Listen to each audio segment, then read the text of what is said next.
प्यारे दर्शकों नमस्कार। तारीख है आज 25 अक्टूबर 2025, दिन शनिवार, हिंदी तिथि कार्तिक माह शुक्ल पक्ष चतुर्थी। आइए नजर डालते हैं हमारे प्यारे राज्य उत्तराखंड की तमाम बड़ी खबरों पर। वीडियो शुरू करने से पहले कमेंट बॉक्स में जय हिंद लिखकर हमें सपोर्ट करें। तो चलिए शुरू करते हैं। सीएम ने वर्चुअल बैठक की, जिलाधिकारियों को दिए एकता मार्च के सफल आयोजन के निर्देश। मुख्यमंत्री पुष्कर सिंह धामी ने शुक्रवार को खटीमा स्थित कैंप कार्यालय से लौह पुरुष सरदार वल्लभ भाई पटेल की 150वीं जयंती वर्ष के उपलक्ष्य में सरदार 150 कैंपेनिंग की तैयारियों के संबंध में वर्चुअल बैठक की। मुख्यमंत्री ने जिलाधिकारियों को निर्देश दिए कि एकता मार्च के सफल आयोजन के लिए विस्तृत कार्य योजना तैयार की जाए। उन्होंने कहा कि विद्यालयों और महाविद्यालयों में सांस्कृतिक व जन जागरूकता कार्यक्रमों का भव्य आयोजन किए जाएं। इस अभियान में युवाओं, महिलाओं, स्थानीय निकायों, एनसीसी, स्वयं सहायता समूहों, जनप्रतिनिधियों व विभिन्न सामाजिक संगठनों की सक्रिय भागीदारी भी सुनिश्चित की जाए। पैरा खिलाड़ी डॉक्टर नीरजा ने एडवेंचर की दुनिया में रचा इतिहास। बंजी जंपिंग में 109 मीटर से की जंप। पैरा खिलाड़ी डॉक्टर नीरजा गोयल ने एडवेंचर की दुनिया में इतिहास रच दिया। उन्होंने बंजी जंपिंग में 109 मीटर से जंप कर सबको चौंका दिया।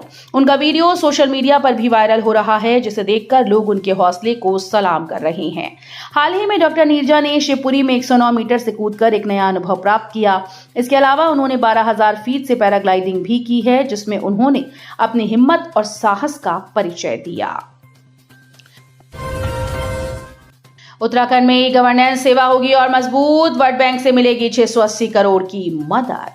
केंद्र ने उत्तराखंड में सार्वजनिक वित्तीय प्रबंधन प्रणाली को और अधिक सक्षम, पारदर्शी व जवाबदेह बनाने और सेवा प्रदाय व्यवस्था को सुदृढ़ करने के लिए 680 करोड़ रुपए के प्रस्ताव को विश्व बैंक के विचार के लिए अनुशंसा प्रदान कर दी है।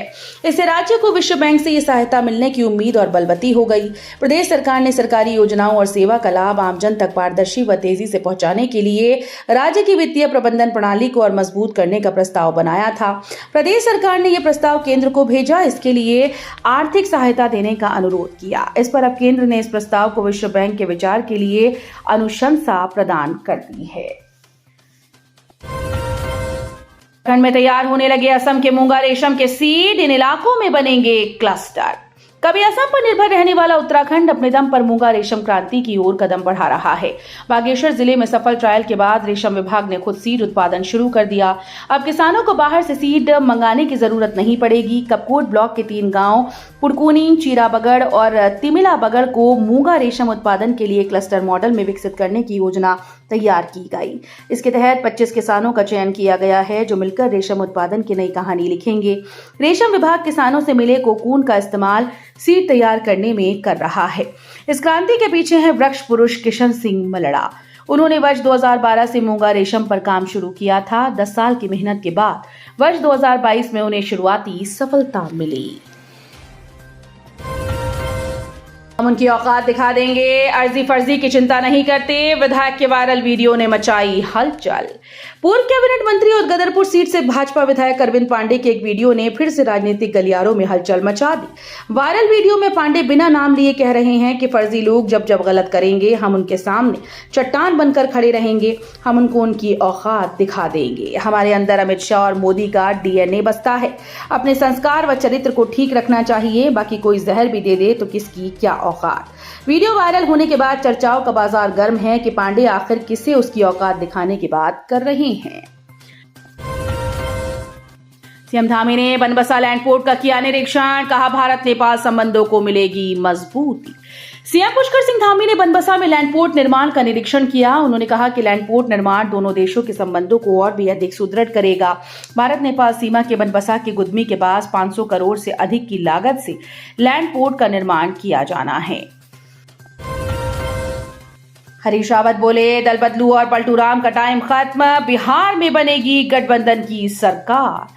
उत्तराखंड के पूर्व मुख्यमंत्री और कांग्रेस वर्किंग कमेटी के सदस्य हरीश रावत ने कहा कि बिहार में निष्पक्ष चुनाव और निर्भीकता से मतदान सुनिश्चित कराना लोकतंत्र के लिए आवश्यक है। हरीश रावत छुटमलपुर में कांग्रेस ओबीसी विभाग के राष्ट्रीय महासचिव मुस्तफा मलिक के निवास पर बात कर रहे थे।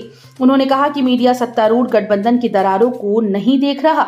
वहां जेडीयू और भाजपा के 1 दर्जन के करीब लोग बागी होकर चुनाव लड़ रहे हैं, उसकी चर्चा नहीं हो रही।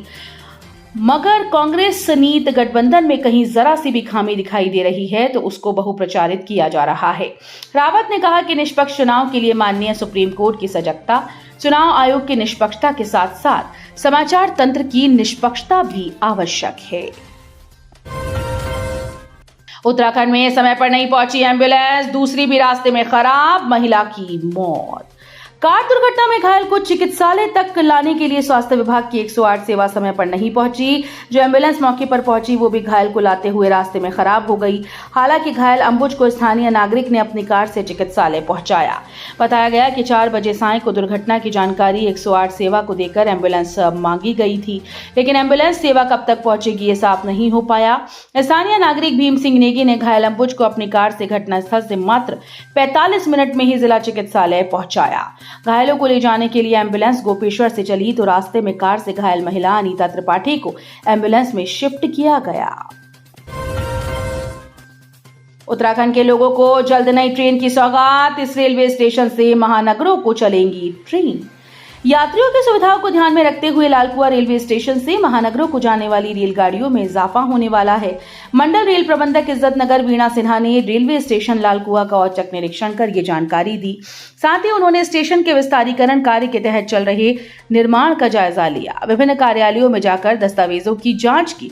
डीआरएम दोपहर बाद लगभग 3 बजे इज्जत नगर बरेली में स्थित अपने कार्यालय से कार से बिना सूचना के चली और लगभग 5 बजे लालकुआ रेलवे स्टेशन पहुंची। सीएम के कार्यक्रम की कवरेज को जाती टीम पर मधुमक्खियों ने किया हमला, डीआईओ समेत 4 घायल। सीएम पुष्कर सिंह धामी के बनबसा स्थित लैंड पोर्ट परियोजना के स्थलीय निरीक्षण कार्यक्रम की कवरेज करने जा रही जिला सूचना विभाग की टीम पर मधुमक्खियों ने हमला कर डाला।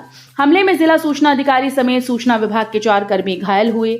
चारों घायलों का उप जिला अस्पताल में प्राथमिक इलाज किया गया। सावधान, नदी की जद में बने रिजॉर्ट आपके लिए खतरनाक, कार्रवाई से पहले पर्यटकों से अपील करेगा प्रशासन। जिले में अतिक्रमण कर नदियों की जद में बने रिजॉर्ट आपके लिए सुरक्षित नहीं हैं।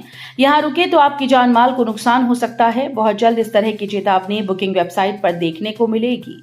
पर्यटकों को आगाह करते हुए इस चेतावनी को प्रशासन की ओर से जारी किया जाएगा। ये व्यवस्था प्रशासन इन रिजॉर्ट पर कार्रवाई से पहले करेगा ताकि अतिक्रमणकारियों के कारोबार चोट कर उनके हौसले पस्त किए जा सके। देहरादून में सनसनीखेज मामला, एटीएम बूथ के अंदर मिला सड़ा गला शव, बदबू आने पर पता चला।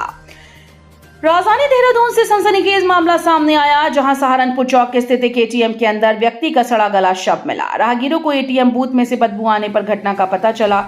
सूचना पर पुलिस ने शव को कब्जे में लिया और मोर्चरी में रखवाया। पुलिस शव की शिनाख्त करने में जुटी हुई है। मिली जानकारी के अनुसार ये घटना देहरादून के सहारनपुर में से सामने आई, जहां सहारनपुर चौक में स्थित आईडीबीआई बैंक के एटीएम बूथ के अंदर से बदबू आ रही थी। राहगीरों ने घटना की जानकारी पुलिस को दी। सूचना पर पहुंची पुलिस ने एटीएम बूथ में से सड़ी गली लाश बरामद की। दर्दनाक हादसा, 150 मीटर गहरी खाई में गिरा जेसीबी वाहन, मौके पर युवक की मौत, उड़े पर खच्चे। उत्तराखंड में ऋषिकेश के जंपिंग हाइट्स मोहन चट्टी के पास एक जेसीबी वाहन की गहरी खाई में गिरने से चालक की मौत हो गई। घटना की सूचना स्थानीय लोगों ने पुलिस और राज्य आपदा मोचन बल को दी। इस घटना की सूचना पर पहुंची एसडीआरएफ की टीम ने बताया कि जेसीबी लगभग 150 मीटर गहरी खाई में नदी किनारे गिरी थी, जो ऊपर से दिखाई नहीं दे रही थी। ग्रामीणों के अनुसार उन्हें किसी भारी वाहन के गिरने की आवाज सुनाई नहीं दी। सुबह होने पर नदी के दूसरी ओर खाई में गिरी जेसीबी दिखाई दी, जिसके बाद घटना की जानकारी दी गई। एसडीआरएफ टीम के पास के वैकल्पिक मार्ग से नदी तक पहुंच बनाते हुए दुर्गम रास्तों से होकर जेसीबी पहुंची। एसडीआरएफ टीम को कुछ दूरी पर एक व्यक्ति मृत अवस्था में मिला। टीम ने रोप और स्ट्रेचर की सहायता से शव को खाई से बाहर निकाला और कड़ी मशक्कत के बाद सड़क तक पहुंचाया। शव को जिला पुलिस के सुपुर्द कर एम्बुलेंस से एम्स ऋषिकेश भिजवाया गया। शव की शिनाख्त के प्रयास किए जा रहे हैं। तो ये थी उत्तराखंड की बड़ी खबरें। हम मिलेंगे अगले बुलेटिन में, तब तक के लिए धन्यवाद।